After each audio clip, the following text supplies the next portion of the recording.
ইবনে আব্বাস রাদিয়াল্লাহু তাআলা আনহু বলেন, ওয়াক্কাতা রাসূলুল্লাহ সাল্লাল্লাহু আলাইহি সাল্লাম লিআহলিল মদিনা দাল হুলাইফা, মদিনাবাসীদের জন্য ইহরাম বাঁধার জায়গা আল্লাহর নবী ঘোষণা দিলেন জুল হুলাইফা, যা মক্কা থেকে প্রায় 400-450 কিলোমিটার দূরে।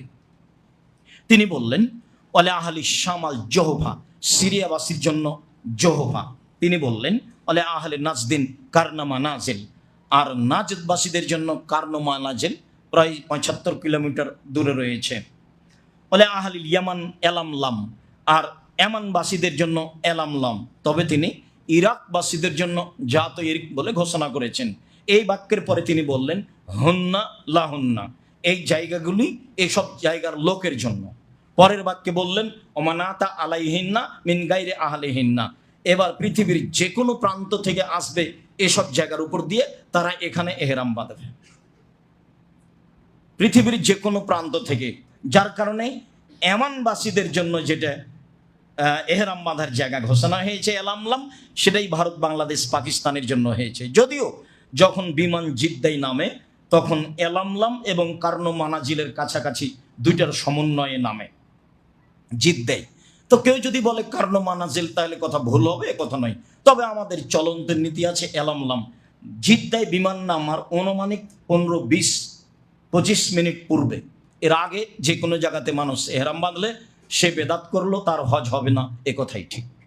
যদিও হাজারো লাখো মানুষ ঢাকা হাজি ক্যাম্পে এহরাম বাঁধছে, যদিও হাজারো মানুষ ঢাকা বিমানবন্দরে চিৎকার করছে লব্বাইক আল্লাহুম্মা লব্বাইক লব্বাইক লা শারিকা লাকা লব্বাইক, তাহলে মুহাম্মদ সাল্লাল্লাহু আলাইহি সাল্লাম কেন?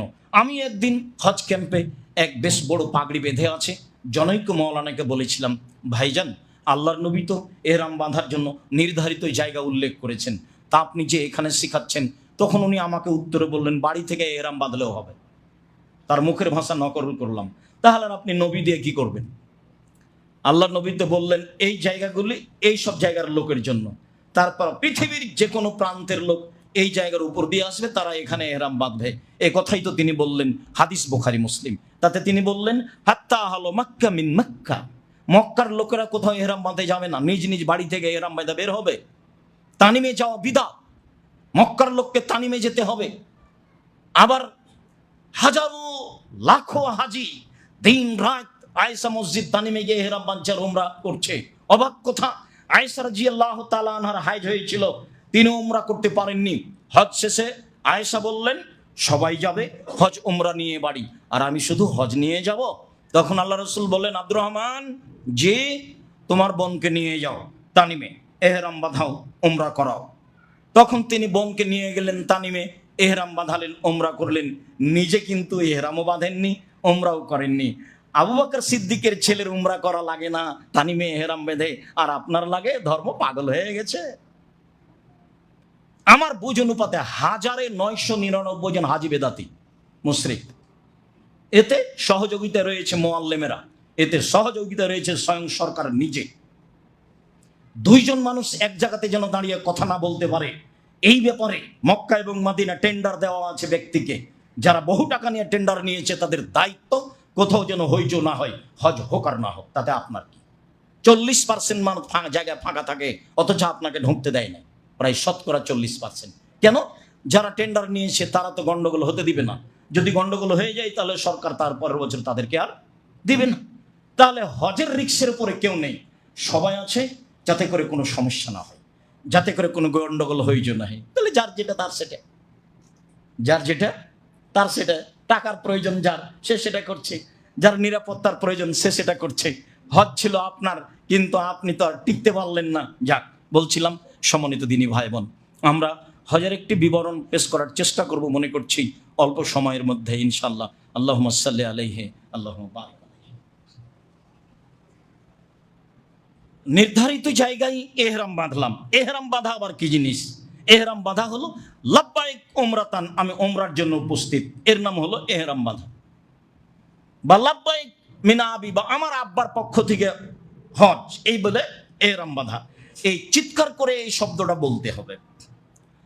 খাল্লাদ ইবনে সায়েব তার পিতা থেকে বর্ণনা করেন, তিনি বলেন যে রাসূল সাল্লাল্লাহু আলাইহি ওয়াসাল্লাম বলেছেন আতানি জিবরাইল ফা আমারানি, জিবরাইল আমার কাছে আসলেন, মুহাম্মদ সাল্লাল্লাহু আলাইহি ওয়াসাল্লাম বলেন, ও আমার রানী, এবং আমাকে আদেশ করলেন যে আন আমরা সাবি, আমি আমার সঙ্গী সাথীকে বলে দেব, সঙ্গে সাথে তোমরা তোমাদের কণ্ঠকে উঁচু করো বিল ইহলাল ওয়াত তালবিয়া, ইহরাম বাঁধার সময় এবং তালবিয়া পড়ার সময় চিৎকার করে ইহরাম বাঁধতে হবে। লাব্বাইক উমরাতান, উমরার জন্য উপস্থিত। তারপরে তালবিয়া শুরু হবে, লাব্বাইক আল্লাহুম্মা লাব্বাইক, লাব্বাইক লা শারিকা লাক লাব্বাইক, ইন্নাল হামদা ওয়া নি'মাতা লাকাল মুলক লা শারিকা লাক। লাব্বাইক আমি উপস্থিত, আল্লাহুম্মা লাব্বাইক, হে আল্লাহ আমি তোমার দরবারে উপস্থিত, প্রশংসা তোমার, অনুগ্রহ তোমার, রাজত্ব তোমার, কোনো শরীক নাই তোমার। লাব্বাইক আল্লাহুম্মা লাব্বাইক, লাব্বাইক লা শারিকা লাক লাব্বাইক, ইন্নাল হামদা ওয়া নি'মাতা লাকাল মুলক লা শারিকা লাক। তালবিয়া, তালবিয়া কি জিনিস? এই দোয়া। এই দোয়া কি? এর ফলাফল কি?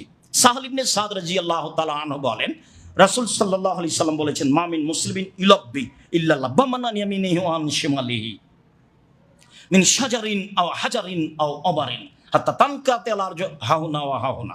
যখন আপনি বলেন লাব্বাইক, তখন আপনার ডানে যা আছে, আপনার বামে যা আছে, সবকিছু লাব্বাইক বলে। তা পাথর, তা বাড়ি, তা ইট পাথর, তা পাকা বাড়ি, তা কাঁচা বাড়ি, সবকিছু তালবিয়া পড়তে থাকে। পড়তে পড়তে পড়তে পৃথিবীর শেষ পর্যন্ত চলে যায়। আপনার তালবিয়ার সাথে সারা পৃথিবীর সবকিছু তালবিয়া পড়ে, এ কথা মুহাম্মদ সাল্লাল্লাহু আলাইহি সাল্লাম।